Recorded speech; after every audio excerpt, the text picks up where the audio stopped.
आमा यो चिसो बेलामा अलि गाह्रो भएको छैन बाहिर बस्दाखेरि? गाह्रो त भएको छ नि बाबु, के गाह्रो भएको छ? गाह्रो भएको छ। बिरामी हुनुहुन्छ हो? हजुर, अनि यहाँ कसले खाना दिन्छ त यसरी बाटोमा बाहिर बस्दाखेरि?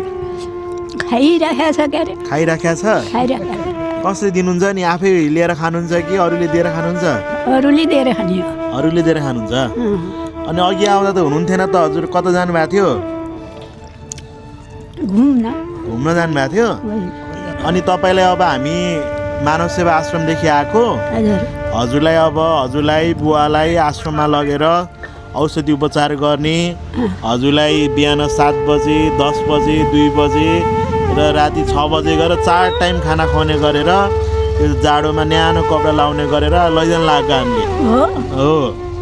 भइहाल्छ नि बाबु। जानुहुन्छ हामीसँग? तपाईँलाई राम्रो हुन्छ नि बुढा गए मन जान्छु, बुढा नगए जान्नु। हो कहानी है त। यस्तो चिसोमा यस्तो बाहिरमा यस्तो पेटिकामा बस्न तपाईँलाई पनि अप्ठ्यारो हुन्छ। 83 वर्षको आमा कहाँ तातो न्यानो भएर बस्नुपर्ने है। बुढा गए जान्छु, नत्र जान्न बाबु। हो ल बुढा पनि जाने भन्नुभएको छ। म जान्छु, तँसँग जान्छ है।